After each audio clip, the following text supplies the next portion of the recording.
కూర్చోబెడతాను. నాకు ఇది ఆఫీస్ పెట్టడానికి కారణం ఏంటంటే మా ఫ్యామిలీలో నేను చదువుకున్నటువంటి వాళ్ళు అట్లాగా మా మిస్సెస్ కూడా ఆగిపోయింది. తర్వాత కింద వచ్చాడు, కిషోర్ ఉన్నాడు, జ్యోతి ఉన్నాడు, చదువుకున్న వాళ్ళు ఉన్నారు. వీళ్ళకి ఏం చేయాలి అని నేను ఆలోచించినప్పుడు నాకు మరి నేను ఒకరి దగ్గరికి వెళ్ళి నేను చేసాల్సి నేను అడగలేను. నాకున్నటువంటి ధనం నేను ఖర్చు పెట్టగలను. ఆ ఉద్దేశంతో నేనేం చేశానంటే ఒక ఆఫీస్ పెడితే బాగుంటుంది, దానికి ఒక కంప్యూటర్ కానీ. ఈ రోజుల్లో మరి కంప్యూటర్ నాలెడ్జ్ లేకపోతే నువ్వు ఎంత చదువుకున్నా, డిగ్రీలో ఫస్ట్ క్లాస్ వచ్చినా, ఈవెన్ గోల్డ్ మెడల్ లిస్ట్ అయినా కానీ నీకు ఎంప్లాయ్మెంట్ అవకాశం లేదు. అంటే ఈ ట్రెండ్ అలాగుంది. కాబట్టి ఆ ఉద్దేశంతో నేను ఏం చేశానంటే ఎలా చేయాలని ఆలోచించుకున్నప్పుడు నాకు ఒక ఆలోచన వచ్చింది. ఇట్లా క్రికెట్ ఆఫీస్ పెడితే మన వాళ్ళు కంప్యూటర్ కనుక అవసరమైతే ప్రింటర్ ఇంకేమన్నా కావాలనుకుంటే ఇనిషియల్గా మనం ఒక ఆఫీస్ని అడ్రస్ అనేటువంటిది ఎస్టాబ్లిష్ చేస్తే అది కార్యక్రమానికి వాళ్ళ పనిలో చూపించినట్లయితే వాళ్ళే అభివృద్ధి చెందుతారు. ఆ విధంగా మరి ఆ ఉద్దేశంతోనే దీన్ని ఎస్టాబ్లిష్ చేయడం జరిగింది. ఆ విధంగా మరి నేను మా మాస్టర్ గారితో షేర్ చేసుకున్నప్పుడు మంచిది బ్రదర్, ఇది చాలా మంచిది, ఇది సర్వీస్ చేసినట్టుగా ఉంటుంది.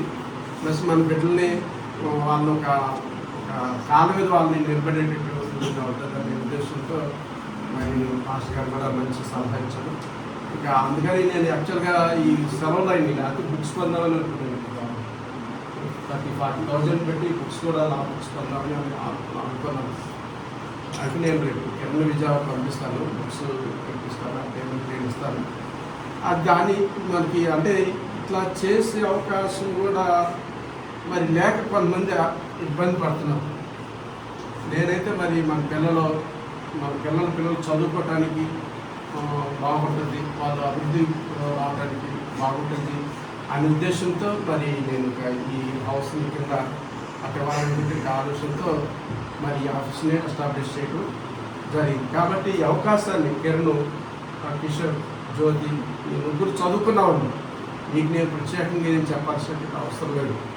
మీరు ఎట్లా డెవలప్ అవుతారో, ఎట్లా ఇంప్రూవ్ అవుతారో, ఇప్పుడంతా టెక్నాలజీ ఒక వీడియో ChatGPT 5.2 వర్షన్ అనేటువంటిది ఒక ఉంటుంది. దానిలో you can ask anything, any question, how to survive in this society by investment of any 1 lakh rupees.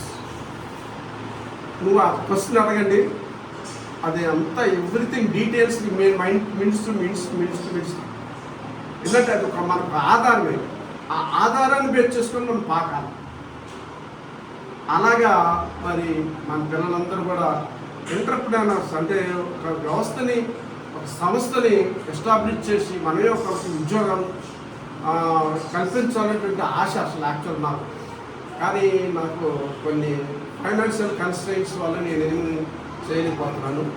అందువల్ల ఇదైనా కానీ ఇట్లా పెడితే దీని ద్వారాగైనా కానీ మనం ఒక డెవలప్మెంట్ పొందొచ్చు అనేటువంటి ఉద్దేశంతో దీన్ని నేను స్టార్ట్ చేయడం జరిగింది. కాబట్టి అంటే బీయింగ్ ఏ క్రిస్టియన్స్గా మనం అందరూ కూడా ప్రతిదినము ప్రార్థనలో మనం జ్ఞాపకం చేసుకోవాలి. ఆ విధంగా చేసుకుంటానని మరి అనుకుంటూ నాకు ఇచ్చినటువంటి అవకాశాన్ని బట్టి నేను తెలియజేస్తూ నా మాటలు ముగిస్తున్నాను.